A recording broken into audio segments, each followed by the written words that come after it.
Hey YouTube, it's Ryan, and today, February 25th, I am strip tilling a pivot of mine that will be in cotton this year.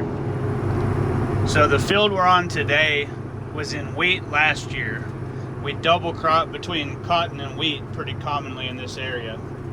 In the case of this field, it wasn't harvested. It was held out about 1 week before it was ready to be harvested.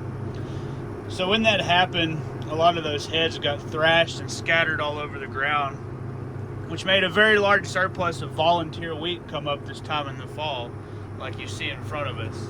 And it helped dramatically with the cover I need to hold this farm down. When I say hold the farm down, I mean keep it to where it doesn't blow out when we get into May and June and have a lot of thunderstorms. Our soil out here is very, very sandy, and what little cover material we have disintegrates really fast, so therefore it's very hard to keep a field from blowing. In regions with a more ideal climate, it's pretty common to plant a cover crop of sorts, whether that be wheat, barley, rye, or a mixture of all. People have done that around here before, however it's not common, because if we're to have a year that's below average on precipitation, all of that moisture you have in the soil when you plant those cover crops, the crops will suck all that moisture out, and then when it's time to actually plant your crop you're trying to grow, there's not enough moisture left to sustain it. You end up having to water 3 or 4 times sometimes just to get the crop up and going, and at that point it's just not economical. You spent way too much money on water and electricity.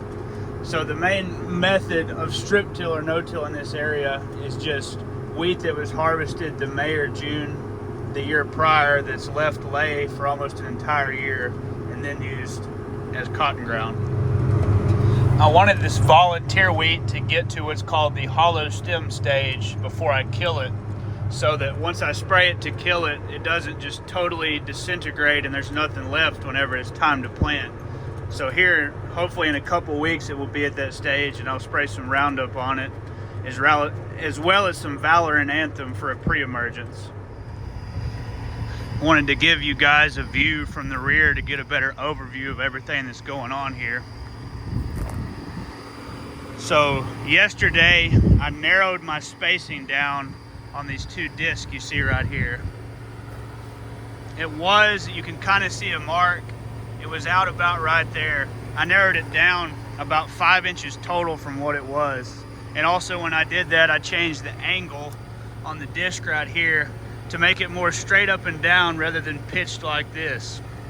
And by doing that, I've narrowed my band that I strip on by about 5 inches to allow more cover to stay there and make it less likely to blow out. I actually had one field last year.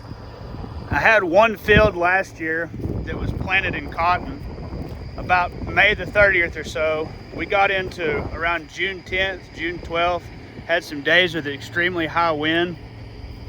And even in that strip till, that entire thing pretty well blew out. I drove by that day as the sand was blowing on it. I went and got a plow and plowed the bottoms, the middles of the rows where the straw was, but I still didn't get to it in time. The majority of it blew out, it killed the cotton and had to be replanted. So I narrowed those bands down that you just saw to leave as much out here as I possibly can. The farm that I'm on here, I purchased in 2021. It's located just north of the Monday Airport. And what I'm fixing to talk about here, I wanted to kind of archive to look back at on the future. But there's a projected solar farm going in just across from me here to the south, on the other side of those telephone poles, as well as across from me to the west on those side of the telephone poles. Construction is supposed to start in March or April, according to what little I know about it. And basically this country around here will look a whole lot different a year from now than it does right now if everything goes through and the project gets built. By looking at the maps I've seen on it, you would assume that this farm that we're on was supposed to be a part of the project, and the landowner turned it down because it makes literally an L shape going around my farm. And in reality, I was never contacted on it at all, which is fine because I probably wouldn't have agreed to it. I bought this and I want to continue to farm it as long as I possibly can, as long as it's still economically feasible.